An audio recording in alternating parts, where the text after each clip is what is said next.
The Gaza Strip, a land of 365 square kilometers, about 141 square miles, home to 1.7 million people, stuck between the Mediterranean Sea, Israel, and Egypt. Often described as the most crowded place on earth, a place of suffering and starvation. Gaza is still the home of quite a few millionaires, while others, described as refugees, live off United Nations charity. These images, filmed in January 2015, are indeed very different from the usual story, based on the fact that for TV watchers, misery is always a more interesting story than reality. Supermarkets full of goods, luxury cars and houses, malls, are the other side of a coin which always falls on the same side, in order to present a certain negative narrative. Yet it would be a lack of consideration and humanity, nor to say an insult to the suffering of Palestinians living in Gaza, to understate what they have been enduring the last decade. Rather, the question that one should ask is, who is responsible? In 1948, as a response to the partition plan voted at the United Nations, which was to divide this remaining part of the region of Palestine into two countries, surrounding Arab nations tried to invade the newly reborn State of Israel, leading to what will be remembered as the War of Independence by one side and the Nakba, the catastrophe, by the other. To the surprise of the entire world, Israel repelled the invading armies, while Egypt conquered Gaza and Jordan occupied the West Bank and East Jerusalem. 2 decades later, in the aftermath of the 1967 conflict, also known as the 6 Days War, the two areas and the whole Sinai Peninsula were conquered by Israel. Israel, which had till then been defined as an occupier within its own border by the PLO and other terror organizations, became de facto an occupier after Arab countries rejected its proposal to return those territories in exchange for a lasting peace. If you present the occupation as the cause, then Palestinian actions can be excused. So even if you have a terror attack in Israel, the reader is led to believe that were there no occupation, there would have been no terror attack. Thus, indirectly, the terror attack is actually Israel's fault because of its policies. In 2005, Ariel Sharon's government ordered the unilateral withdrawal from Gush Katif, the Jewish settlements within the Gaza Strip, with a population of over 9,000 people, and the destruction of the settlement buildings. The move brought a new hope to the region. Was it the beginning of a peace era? Was Gaza free from its Jews, in other words, free from occupation, going to become a new Singapore? A model for future cooperation between two cultures, two religions, two nations.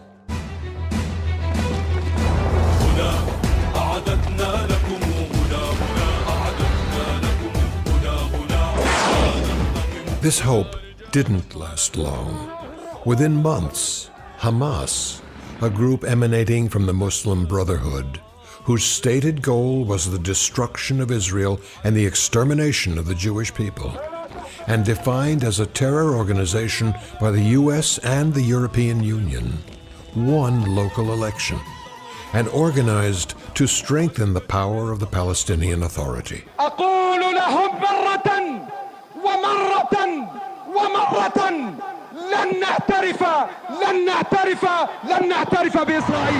Immediately after its victory, Hamas conducted a purge.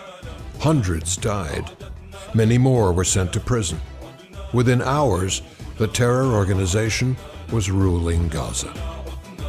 أنا انتقلت من غزة لرام الله عشان حسبة الانقلاب اللي صار في غزة على السلطة الوطنية. هناك صار الانقلاب على السلطة في غزة وتم من حماس. عجبت على الناس هناك، قطعت اجريهم، وفي الجار اخذوه قطعوا له ايديه وقطعوا له اجريه، وكانوا يرموا الناس من فوق الاسطوح، كان عجبوا كثير. مادام ما في حدا يردها، ايه نعم رايحه تضل في الاستمرار والقتل والتقطيع الايادي، نعم صحيح. حماس كل واحد بينتمي إلى حزب غيرها يسحبوه إلى السجون ويعذبونه ويجرجروهم في السيارات ويقتلون كل يوم، يعذبون كل شخص. فمشان هيك الأهالي بيشردوا قاعدين قديش غرقوا في البحور وفي مصر. When Hamas took over in the military coup in June 2007, the military coup lasted 3 days. I don't know how many examples you have in the world that the military coup is taking only 3 days. In Gaza Strip, it was well understood that there's only one chair, and the question is who is going to sit on this chair? Either Fatah, as it was up until June 2007, or Hamas. I was not surprised that Hamas took over because neither under Yasser Arafat nor under Mahmoud Abbas, none of them fought against Hamas in Gaza Strip. لن أخفي سراً حينما أتحدث أن هناك كنا خصوماً ما قبل الحرب مع حركة حماس في قطاع غزة. عندما نتحدث عن هذا الموضوع نكون دقيقين، فهناك من أعدم من العملاء في أرض الميدان، وهناك من قتل ظلماً، وهناك من أطلق النار على أطرافه أيضاً ظلماً من مجموعات كانت ملسمة وكانت محسوبة على حركة حماس. I remember Hamas even before it became under the name Hamas. It started under the name Mujamma Islami, a group headed by Sheikh Yassin. Started it almost in 1982.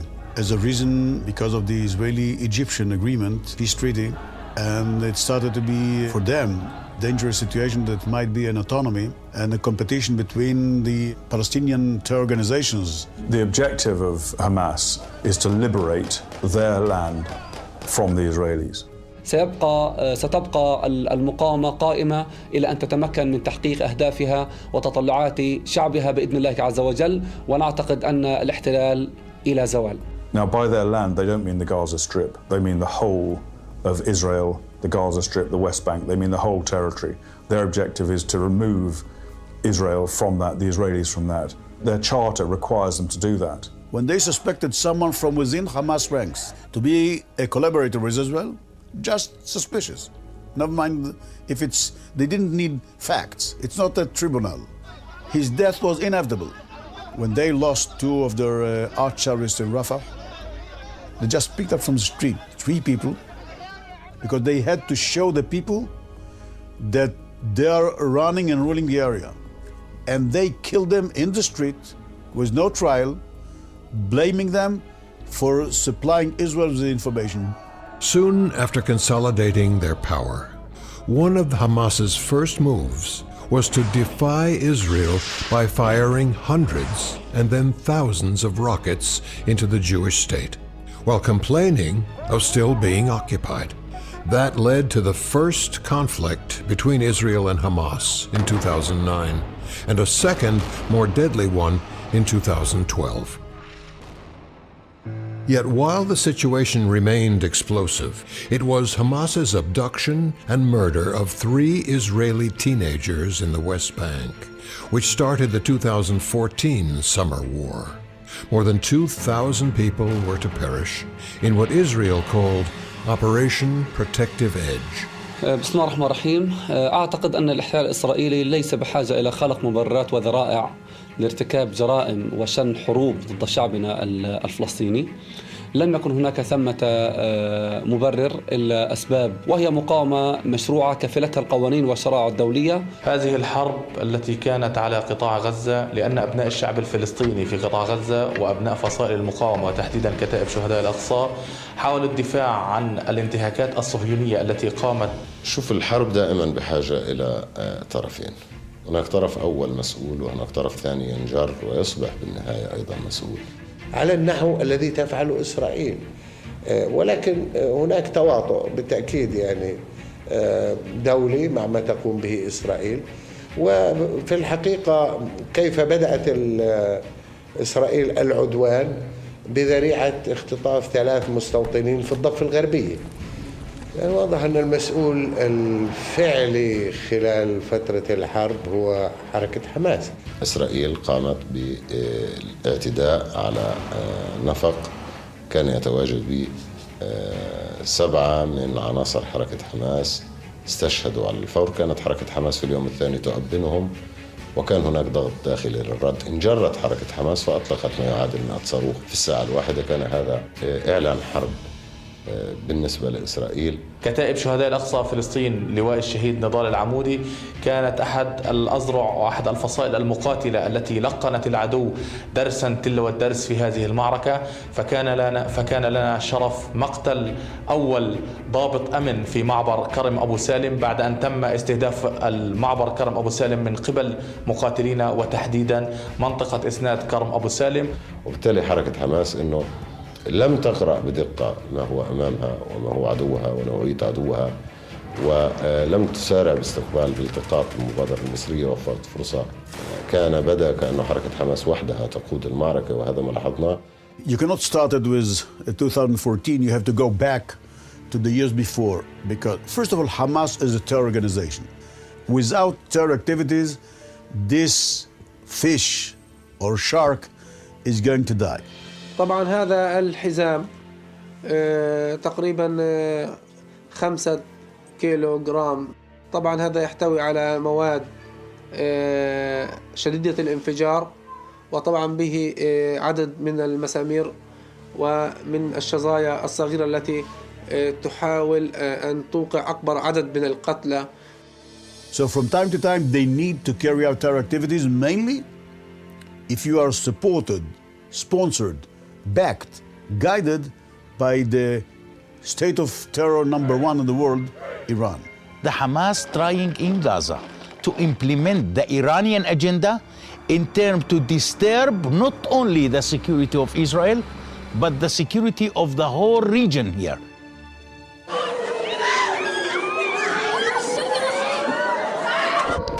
Due to the increasing number of Hamas's rockets indiscriminately targeting Israeli civilians, the world understood Israel's need to stop the aggression and presented a rather balanced point of view. There's a difference between Hamas, a terrorist organization that's indiscriminately attacking innocent civilians in areas where there are innocent civilians in Israel, and the right of Israel to respond and protect their own civilians. But as the number of casualties increased on the other side, the Hamas strategy became clear. Very difficult for Hamas to inflict serious damage on Israel, which leaves them with one way of doing it, which is propaganda, which basically means turning the world against Israel. يعني دورنا كان دور إعلامي. استطعنا أن نغطي الساحة الإعلامية وأن نكون بين أبناء شعبنا الفلسطيني وبين وسائل الإعلام المختلفة، وأن ننقل صورة المشهد وحقيقة الأمر الجاري أثناء الحرب. وأعتقد أن الشعب الفلسطيني استطاع، كما أنه انتصر عسكريا وسياسيا، انتصر أيضا إعلاميا. Pictures do not need any explanation on the context, because in every war waged in civilian urban places, there would be civilian casualties. And then to explain Israel's position, you have to go from the direct effect of pictures to explaining the context. When I see the pictures from Gaza, I'm shocked and I'm sad. يعني زي ما انتم شايفين على عدسة التلفزيون، يعني هي كانت يعني دمار شامل في المنطقة هذه. يعني كل دار أخذت لها نصيبها من القذائف متعددة الأنواع، وغير الصواريخ الF-16 هذه اللي كانت تدمر كل البيت تنزله. يعني It's a very compelling story to have a side that is strong and increasingly irrational, and another side that, you know, all they want is a small state. What adds additional punch is the fact that the victimizers in this case are people who have existed in the Western mind as victims. So there's a kind of pleasure that a lot of people take in seeing Jews portrayed as victimizers, because in many ways that erases kind of the deep sense of guilt that many people in the West have about Jews. الحدث الأكثر يعني أكثر حقيقة حساسية كان هو يوم مذبحة الشجاعية. أنا كنت موجود في ذاك المكان كان عندنا سيارتين إسعاف. لكن نقول نحن كطواقم دفاع مدني وكرجال إطفاء وإنقاذ وإسعاف يعني رأينا ما رأينا في مناطق عديدة. رأينا في شرق رفح وفي شرق خانونس، كذلك في شرق المناطق الوسطى وفي شرق الشجاعية. تم خروجي من المكان بأعجوبة إلا أن رجال الدفاع المدني وسيارات الإسعاف بقيت في المكان. If you look at media coverage from Gaza this summer, and this is true of the previous conflicts as well, you'll see that there was a war between the Israeli military, tanks and soldiers and airplanes, and on the other side, Palestinian civilians. Now, if you look at the facts of what happened in the summer, you'll notice that more than 60 Israeli soldiers were killed, that more than 4,000 rockets and mortars were launched from Gaza, meaning there's an army in Gaza. The Hamas has spent millions of dollars erecting a network of tunnels under civilian neighborhoods in Gaza. They had weapon stores in civilian homes. They had erected a pretty significant and impressive military apparatus underneath the Gaza Strip. We know that the system works with 3 types of tunnels. We have the tunnels who are being used to smuggle from Egypt into the Gaza Strip, weapons, food, or machines in order to build rockets inside the Gaza Strip. We have the tunnels inside the cities in order to supply them with kind of headquarters. Once they need, they go down underground instead of living above the ground. And there's a third type of tunnels, which is the offensive tunnels. Even if you want to cover Hamas actions, even if you want photographs of Hamas fighters, you won't be able to get them because Hamas controls all press coverage in Gaza. They all have, either explicitly or implicitly, a deal with Hamas about what they can and cannot cover. They give their readers the impression that they're getting the whole picture from Gaza.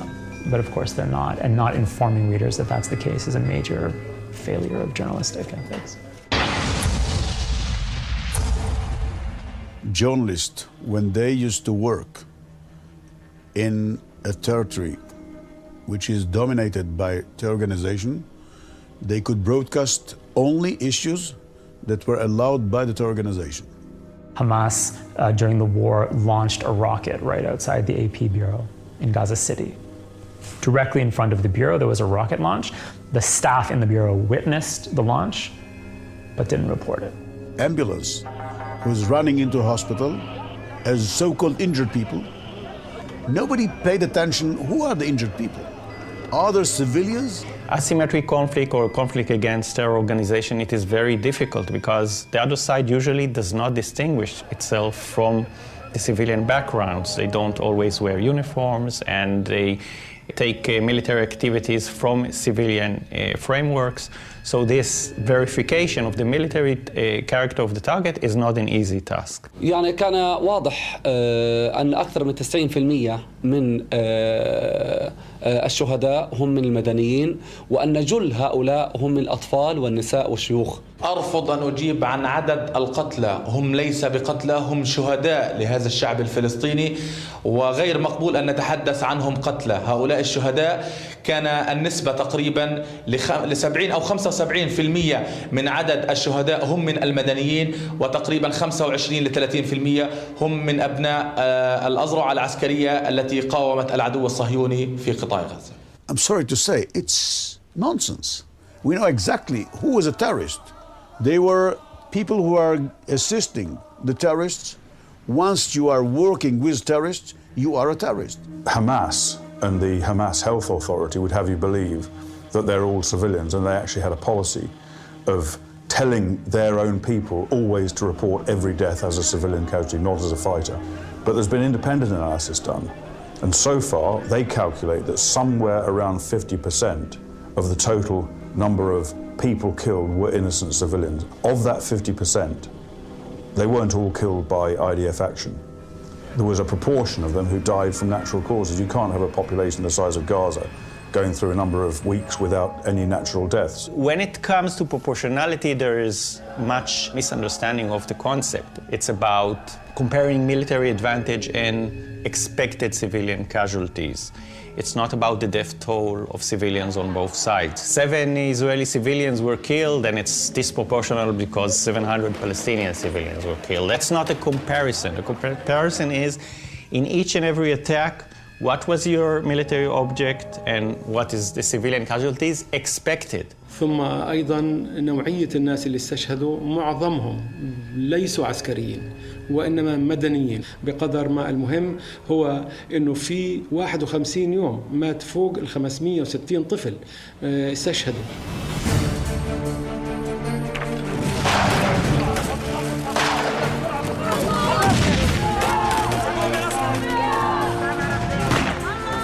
It is difficult to argue with these figures, since the definition of what is a child is very different in many places around the world. And children are being trained to kill by Hamas and used as propaganda tools. For instance, among those 560 children declared killed by the IDF, a large majority of them being boys, 20% of them were above the age of 15. A number of them were 17 and older.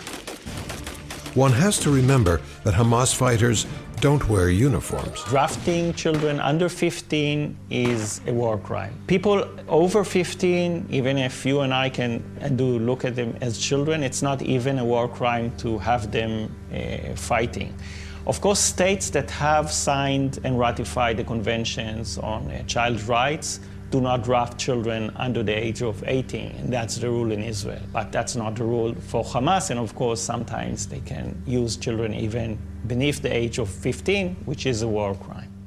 Since Hamas and other resistance movements in Gaza controlled the media and became the only source of information reported by the media, it became a common opinion for government representatives that the IDF was conducting a war against Palestinian civilians.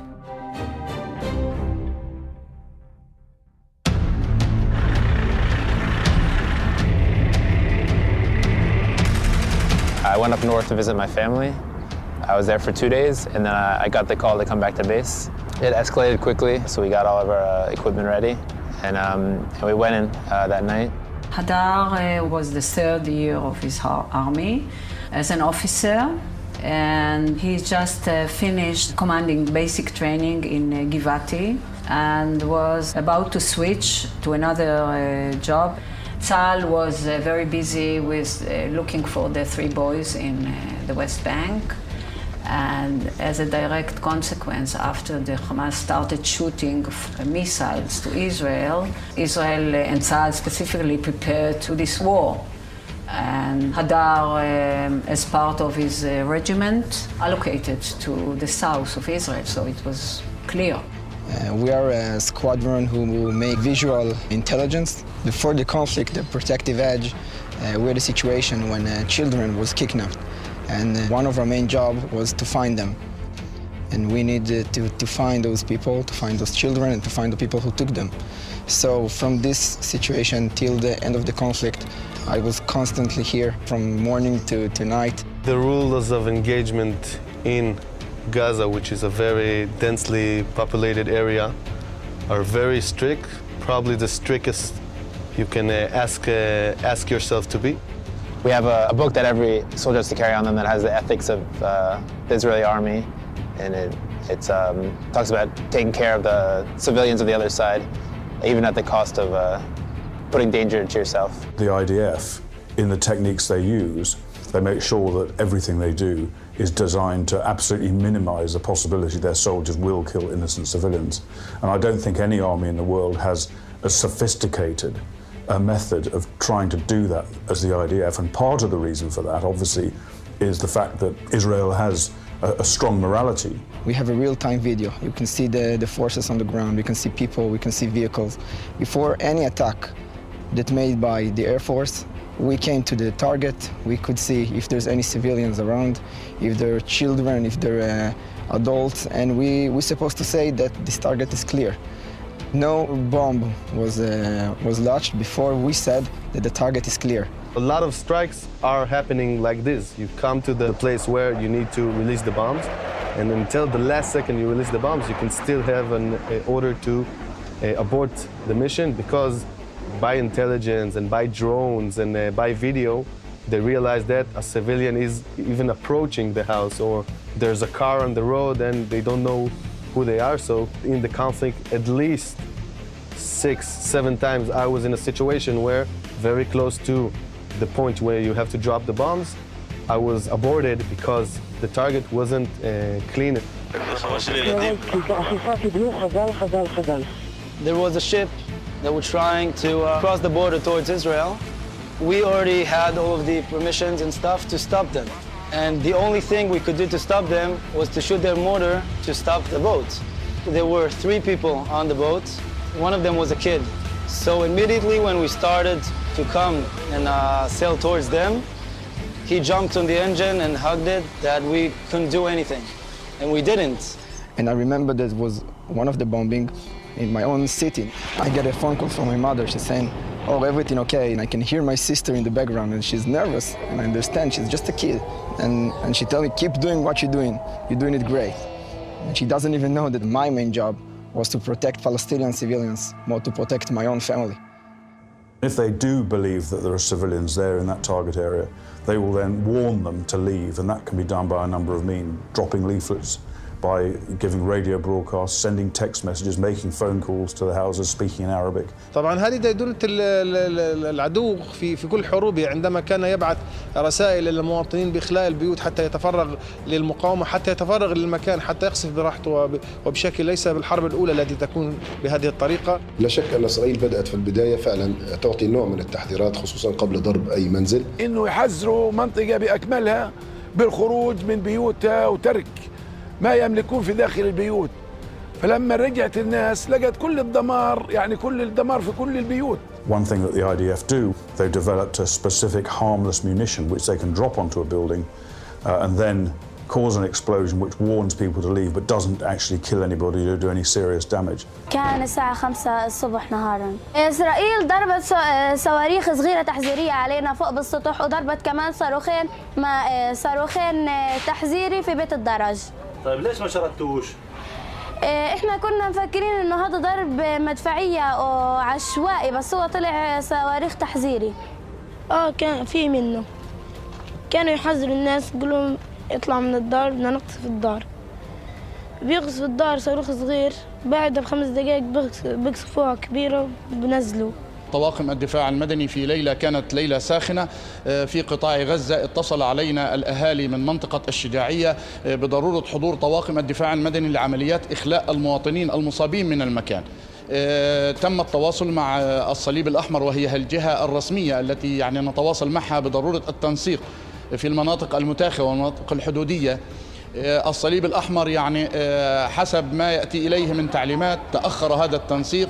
جمعت القوة بالكامل في موقع الدفاع المدني، وقلت لهم الحكاية من البداية أنه لا يوجد تنسيق في هذه المنطقة الحدودية. من أراد أن يخرج على عاتقه الشخصي ويضع روحه على كفه ويتوجه إلى منطقة الشجاعية.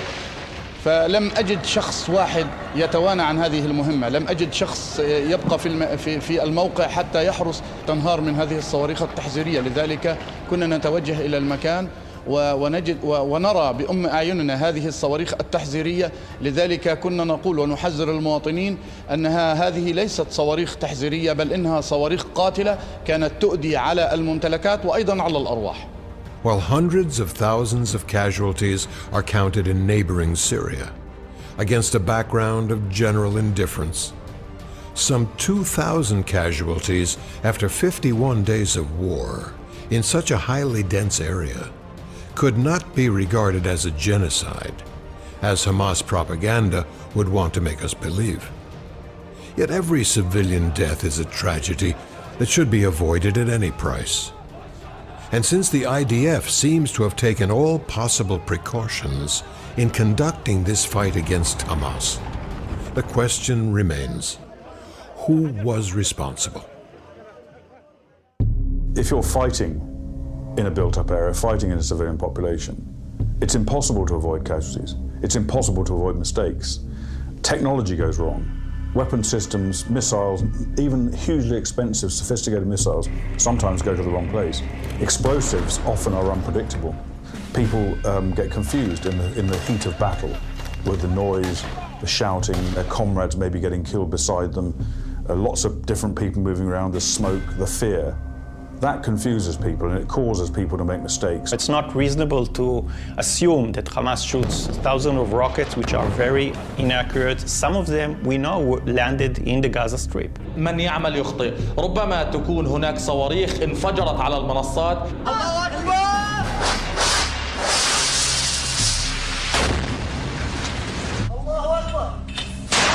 Generally speaking, the civilian casualties in Gaza are attributed to Israeli airstrikes. So it's not Hamas's fault for putting rockets in the basement, and it's not Hamas's fault for basing its military strategy on hiding behind civilians. You go into a house and it's in one room there'll be an AK-47, the next room will be a children's bed, and the next room will be a pile of grenades next to like maybe a crib, or it's all there's no clear lines when you go in. It's a family's house, and it's also where they fight out of. We had a rocket launcher. We saw launch, and as we get zoom in, we can see the people who did it run, and he's running into a bunch of kids, a bunch of people. It's quite easy to differentiate between a Hamas, the signature of a Hamas rocket or missile, and one fired by Israel. It doesn't really take a ballistics expert to do that. Israeli munitions that detonate are very much more powerful. They leave a specific, sometimes a very large signature of significant destruction. Hamas missiles and other missiles fired out of Gaza, on the whole, tend to be less powerful, and they tend to be packed with shrapnel, which is intended to tear people apart. We can see here an example of this is a Hamas rocket that would have hit a building within Israel. And you can see the very clear signature of that rocket. These two pictures show, first of all, a school in Gaza that was hit by a Hamas rocket, and then we've got another location in Gaza that was hit by a Hamas rocket as well. You can see from those two pictures that the signature is pretty much the same.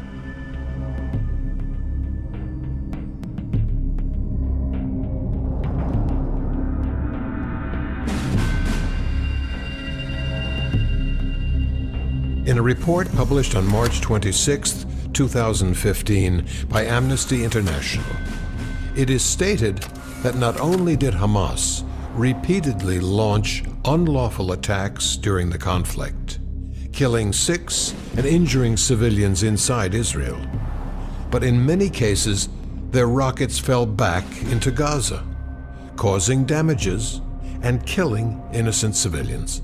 The report specifically points out that the 13 civilians who were killed on July 28th in the Shati refugee camp were likely killed by a Palestinian rocket misfiring. Israel is using its own rockets and missiles to protect their people. Hamas is using his people to protect his rockets and his missiles. Hamas gaining power and gaining money, while more and more Palestinians has been victimized in the Gaza Strip. The recent war in Gaza last summer, no doubt that the Hamas used the Gazan people as a human shield.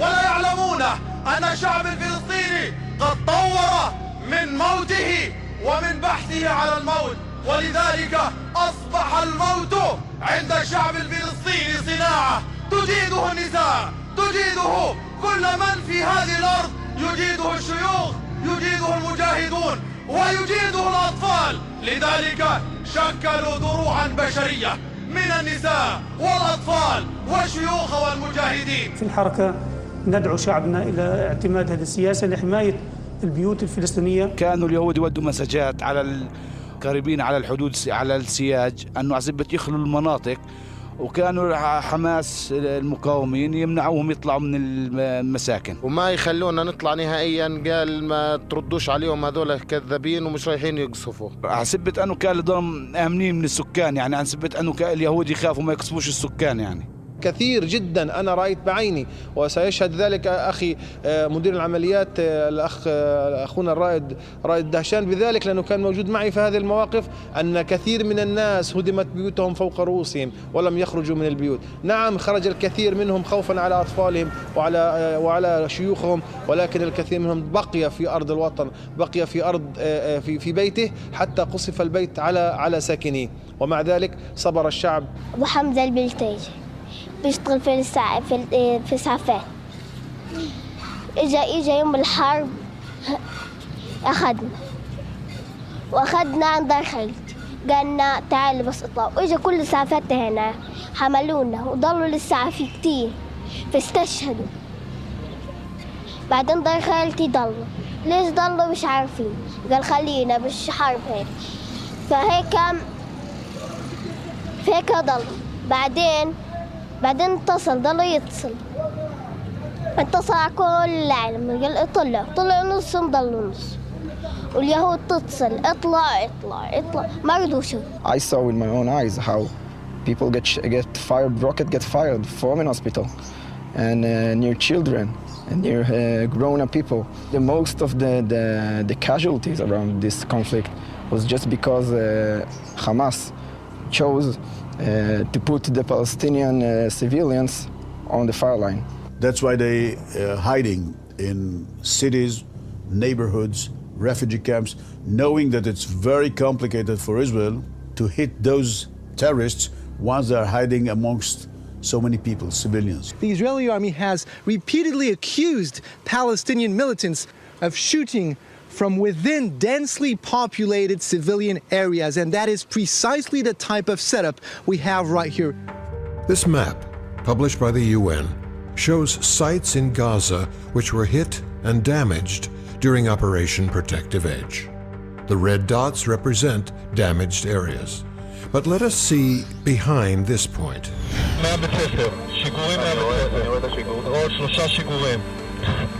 Behind this other point.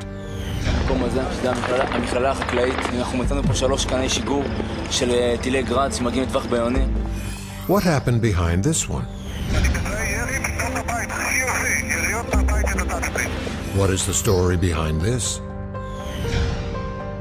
This rocket was discharged following the IDF strike on an underground facility, proving that rocket launchers were concealed there.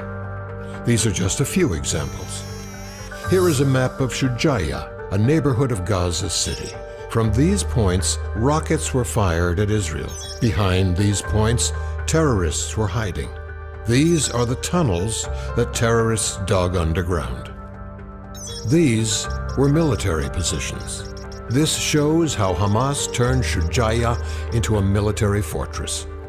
But Shujaiya is just one example of the fact that the Gaza Strip was a web of terror activities. It still is today.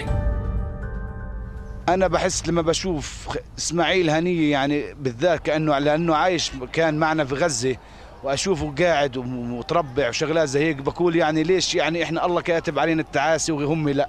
ليه يعني هم ضلوا ببيوتهم وإحنا طلعنا من بيوتنا شردنا؟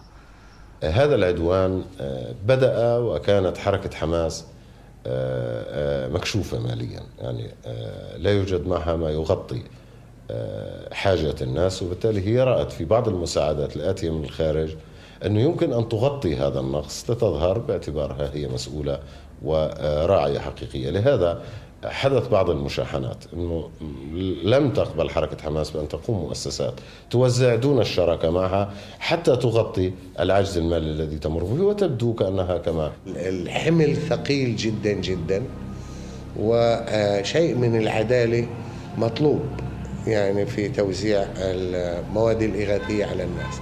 طبعا هناك من يتهم حركة حماس بأنها سعت إلى الاستحواذ على هذه المواد الإغاثية ووزعتها بطريقة غير منصفة. The one who committed the genocide is the Hamas, because the Hamas is offering their own innocent people for such kind of war.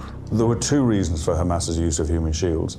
One is to prevent the IDF from attacking your position, to destroy your fighters or your weapons or your communication systems. If that doesn't work, if the IDF nevertheless do attack, then it's also a bonus for Hamas because it gives them the propaganda they need. Every conflict has its code name, its heroes, and unfortunately its victims. According to the Palestinian culture, those victims are martyrs, and some of them became icons, symbols of the whole conflict.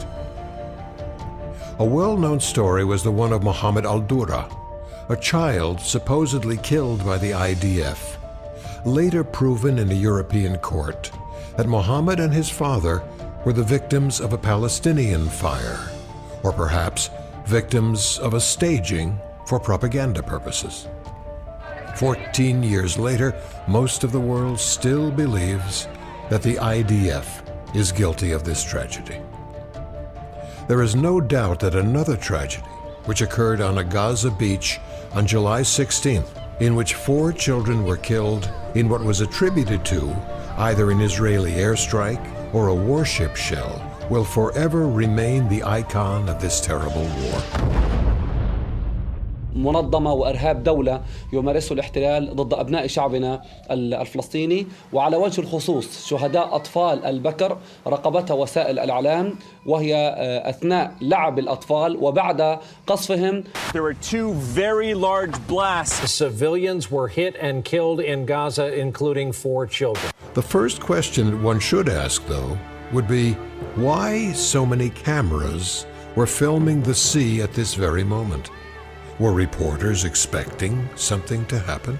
اجت الاشاره انه القصف على خلف برج الغفري على شاطئ بحر غزه. اول ما خطر في بالنا الاستهداف انه يكون لقوارب الصيادين، يكون الاستهداف لمجموعات، يعني ما يكونش الاستهداف انه اطفال. الكونتينر بارجه واللي هنا الله العليم زنانه، لانه الصوت هذا في زي في صوت زي هيك، فاهم علي؟ زي تنفيسه. هم استشهد واحد في الكونتينر، استشهد 3 وانا بحكي معهم، في واحد 2 منهم تصاوبوا. فلما توجهنا لشاطئ البحر عند الميناء فوجدنا شيء مفزع، وجدنا شيء مش طبيعي. يعني أنا أتذكر أنه عندما وصل الخبر إلى عائلة بكر هرع أغلب يعني عائلة بكر إلى هنا للاستقبال والطوارئ، ويعني الجميع في هستيريا وفي صراخ وفي ذهول وفي صدمة. إسماعيل بقى يعني قبل الحرب بقى يروح على المدرسة وينزل أولاده أخواته يعملوا شاي قهوة مثل الصيادين، يساعد إخواته، بعد ما بيساعدهم يزهق من عند إخواته، يجي يلعبوا يلم أولاد عمه 10 12 واحد، ويجي كل يوم بالمكان هذا اللي احنا قاعدين فيه بيلعبوا كورة وشريطة وبتغسلوا بالبحر. يعني عندهم كملها، هذا المكان كملها عندهم. هاي المكان اللي موجود في منطقتنا كاملة إنه فاضية فيش فيها حدا، ومكان واسع للعب للأطفال. أخذوه مني. بتشتغلوا حاجة؟ بشتغلوا كتير، كل لحظة بشتغلوا، كل يوم باجي في المكان اللي استشهد فيه بستنى أشلاءه تطلع من البحر. كان الناس خايفين يصلوا شاطئ بحر غزة، إنه بصفة إنه في كان زورق مقابل الشط، فالناس خايفة تروح، الناس المدنيين خوف إنه يضربوا قذيفة مرة ثانية. Despite the level of technology it uses to protect civilians, it is indeed possible that the IDF made a tragic mistake. But in the United States, an independent historian and military expert studied every image available on this case from a different perspective and came up with troubling conclusions. When I first heard that the 4 boys had been killed on the beach in Gaza, I knew immediately that we were not getting the real story. When the Israeli Defense Forces issued a statement, Lieutenant Colonel Lerner said that they were targeting specific Hamas terrorists. The IDF had a target, a Hamas terrorist target. We had intelligence pointing specifically to that location. It wouldn't surprise me at all if Hamas deliberately attempted to lure the IDF to attack and kill those children. They've done it many times before on this conflict and in other conflicts. What actually happened was that there was an explosion before the Israelis struck the container. When we study terrorism, we noticed that they do something called a double tap. A double tap is 2 attacks in the same general area.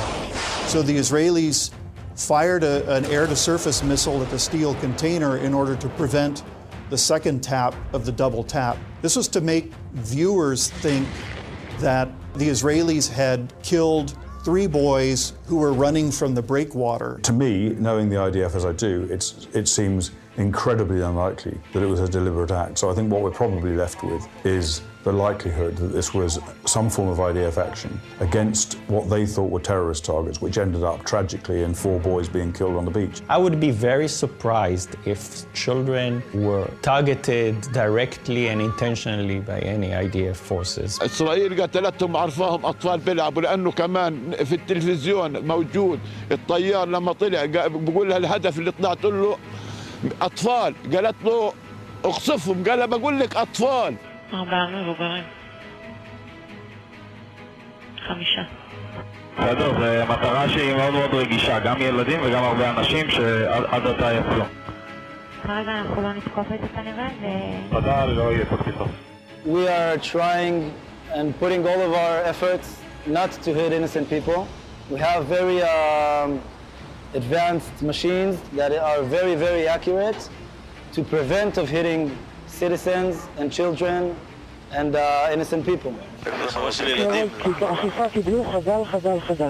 I believe that the bodies of the children were placed in the sand later because when the reporters first arrived at the breakwater, filmed the area where the bodies were later found, and there's no bodies in the sand. It's not possible that the reporters could have run past those 3 bodies and not seen them. The news industry here, which includes hundreds of news staffers, they've manufactured a simple story that resonates for people. And it's a simple story in which there's a victimizer and a victim. And the victimizer, the strong side, are the Jews, and the victim is the Palestinians. Anything that mars that narrative, anything that complicates the story is left out. The reality is that Hamas want their civilians to die. In some circumstances, they deliberately entice and lure the Israelis into a situation where they will kill their civilians. They deceive them. The main evidence that the IDF did not kill the 4 boys on the beach, there's 2 things. One, the boys were terribly, terribly mutilated, but their wounds didn't bleed. There's no bloody sand whatsoever. The photo of the explosion indicates a projectile hitting the sand and exploding upward. There's no evidence whatsoever of a projectile hitting the sand. There's no fragmentation damage and there's no crater. The second piece of evidence that the IDF didn't kill the boys is that it's very easy to tell the difference between Israeli munitions and terrorist munitions. The signature of terrorist munitions is always round holes because they fill their improvised explosive devices with ball bearings. There are some very clear, close photos of the bodies, and they all have round holes in them. And to me, that proves that they were brought down by Hamas IEDs and not Israeli munitions. The military advocate general has declared that this incident would be investigated by criminal investigation. Israel is under an incredible amount of pressure from the international community. Will he consider whether or not the favorable economic and political relationship with Israel and between Israel and the European Union should now be reconsidered in the light of the Israeli government's disproportionate response? It wouldn't surprise me if they took responsibility simply to make this issue go away, to say it was an accident, we didn't do it on purpose, we're sorry, we'll compensate the families. One of the few mistakes that Hamas was ultimately accused of during this conflict was to constantly either refuse or break ceasefires implemented under Egyptian sponsorship. Actually, breaking a ceasefire may be considered a war crime, but for Hamas, it is merely a tactic. Actually, Hamas take advantage of the ceasefire and planned an ambush. And what happened with Hadar's group, they were not allowed to shoot. About 8 in the morning, we got to a house that was booby-trapped. We waited outside, we didn't go into it. Another bomb went off, an explosion went off outside the house. And this is just when the ceasefire was starting. We stayed outside of the house that was booby-trapped. We were terribly worried. Of course, nightmares. All the calls, if we got ones, were during midnight. As we were walking, we saw another man to our right on the 2nd story of a building. He had his hands out above the ledge like this. He wasn't looking at us, he was kind of looking straight ahead. And a bunch of us saw him. We looked, we put our scopes because we have kind of like a zoom, so we wanted to see what exactly he was doing. And he was unarmed, so we weren't going to harm him. It was during a ceasefire. So the company commander decided to go talk to him, see what he was doing in the area. I used to send them, be aware from Amalek, because Amalek used to pick the weakers from the back, you know? So this was my expression to refer to the Hamas. They don't fight up front, they come from back. And He sent him and two people with us to the left. The other three of us went to the right. As they got closer, we lost eye contact with them, and we heard shots ring out. And by the time we got back, they had all been killed. Apparently, the man on the second story had set up an ambush, and they took one of the killed soldiers down into a tunnel. Tunnels that Hamas used, they're very sophisticated. They're wide. They have weapon caches within the tunnels. They worked very hard on these tunnels and spent a lot of money to make them. On our last talk with Adar, he told me, "Mom, don't worry, maybe I will be back on Shabbat." I was listening to the radio, and then they started screaming about the fact that Hamas did not respect the ceasefire. Then I began to get into panic. 2 hours after, 1 hour after I heard in the radio, Simcha was not yet home. There was a ring on the bell. I tried to push them back, not letting them coming in. And they have this protocol, they don't say anything. They make you sit and then they read the message. So only at the end I realized that he was kidnapped. And I don't know what word to use. The world isn't looking at the conflict the way I look at the conflict, the way I see it. I know as a pilot, the Air Force did everything in its powers, so I know what I hear around the world isn't true. Why? Because I experienced it. There is almost no end to the war crimes being carried out by Hamas, and these are not being investigated. The trouble is the attitude of Western leaders, of the UN Secretary General, of the President of the United States, of other world leaders, human rights organizations who fail to condemn Hamas for using human shields. The problem with that is that it encourages Hamas to do more. We didn't come in there to ruin these civilians' lives, and we understand how much they struggled. The shooting of the rockets of Hamas towards the south of Israel is something that no Palestinian believe in it. No Palestinian can imagine that in such kind of shooting rockets we can get the state. احنا بنتمنى ان ترجع السلطه وتسلم المعابر بدل ما هي مسكر المعابر معبر رفح ومعبر بيت حنون ومعبر ايرز. الوضع غزه سيء جدا، يعني ما بقدر ينعاش فيه اليوم. ما بدنا نضل زي هيك مشردين، انا هون في مدينه رام الله واهلي في رفح. بدنا نلتم الشمل، اروح ازورهم يجي يزوروني. بدنا يرجع السلام زي أول وأحسن إن شاء الله. We would like to approach all these humanitarian organizations to bring back Hadar, our own bodies. This is very important to us. Israel is committed to bring our sons home and would be committed to help the people in Gaza on a humanitarian base if they act accordingly. Hamas is refusing to be part of this humanitarian process. ستبقى المقاومة قائمة إلى أن تتمكن من تحقيق أهدافها. مستقبلنا بإذن الله سيستمر وسيزدهر، وسنصل إلى ما نبتغيه بإذن الله تعالى، وهو النصر على هذا العدو الصهيوني. بحكي بديش السلام، بتمناش أسلم على اليهود.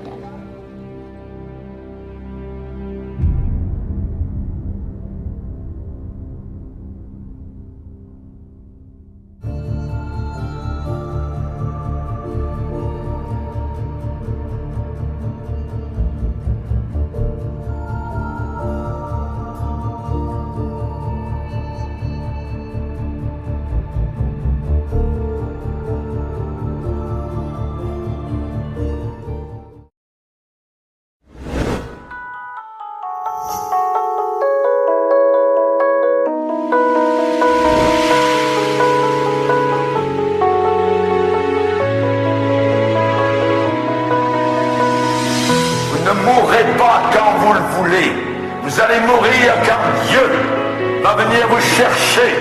Et que vous le vouliez ou non, vous allez passer dans l'éternité.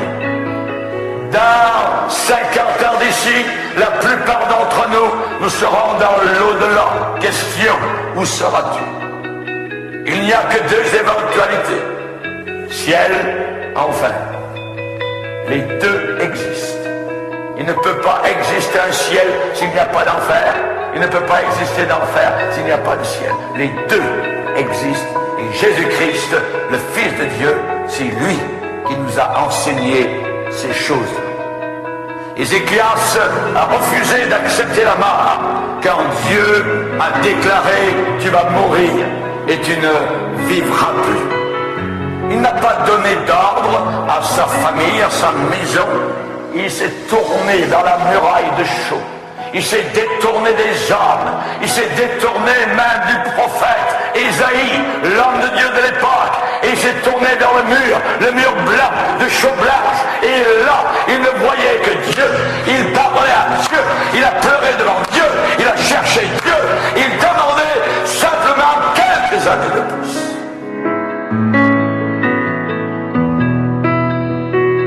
Chers amis, la question a été posée par le pasteur de Jérusalem, le pasteur Jacques. Et Jacques a dit, qu'est-ce que votre vie? Qu'est-ce que votre vie? Et il répond par le Saint-Esprit. Votre vie est comme une vapeur qui paraît pour un peu de temps et qui ensuite disparaît. Nous paraissons quelques années et ensuite nous disparaissons. Mais nous continuons à vivre. Et nous avons besoin de nous préparer. C'est la raison pour laquelle la Bible dit « Prépare-toi à la rencontre de ton Dieu ».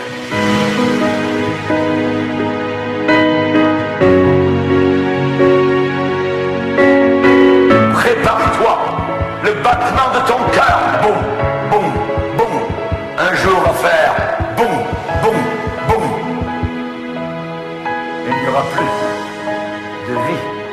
Vous serez passé dans l'au-delà, dans l'éternité. Prépare-toi à la rencontre de ton Dieu.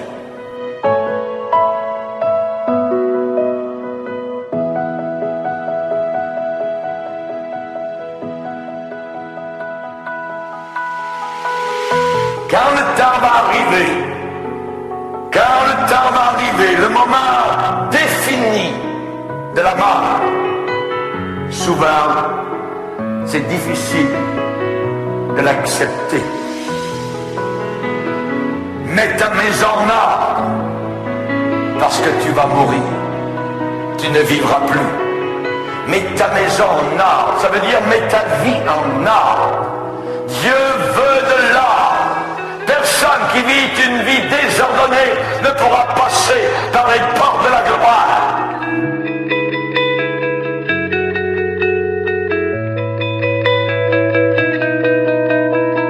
Il faut avoir une vie en ordre. Mais nous sommes désordonnés, nous sommes sales, nous sommes impurs. Nous avons besoin de quelqu'un d'autre. Et c'est la raison pour laquelle Dieu nous a envoyé la bouée de sauvetage, appelée Jésus-Christ, le seul et unique sauveur. On a besoin d'un sauveur qui nous sauve de nos péchés. Nous avons besoin de ce sauveur. Personne ne peut se présenter devant Dieu avec sa religion personnelle, avec ses bonnes œuvres. Les anges au ciel vont barrer les portes du ciel. Mais Seigneur, j'ai fait ceci, j'ai donné de l'argent à l'église, j'ai été bon, j'ai payé mes impôts. Non, la porte du ciel sera barrée devant vous, parce qu'il vous faut un sauveur avec vous pour entrer là-haut dans la gloire.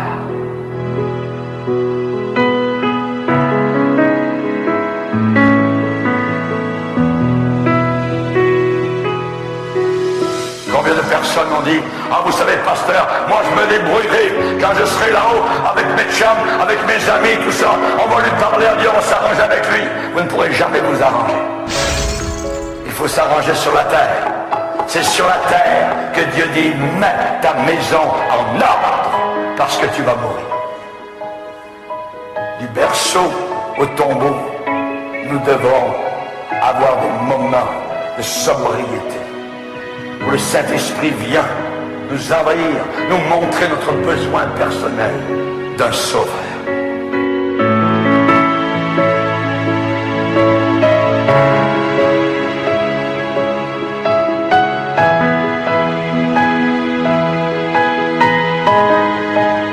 Quand le temps arrive, la mort va frapper.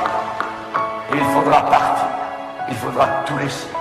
Le compte en banque, la maison, le frigidaire, la télévision. Vous laisserez tout derrière vous. Tout restera sur terre. C'est l'homme sage de l'Ancien Testament, Salomon, qui a dit: il y a un temps pour tout, un temps pour toutes choses sous les cieux. Il y a un temps pour naître et il y a un temps pour mourir. Quand la mort va frapper à votre porte, si vous n'avez pas donné votre vie à Jésus, ce ne sera pas les anges qui vous emmèneront dans le sein d'Abraham, dans le paradis de gloire. Ce sera les démons qui vous attireront vers l'enfer, là où il y a des pleurs, des grincements de dents pour l'éternité, pour l'éternité, pour l'éternité, pour l'éternité.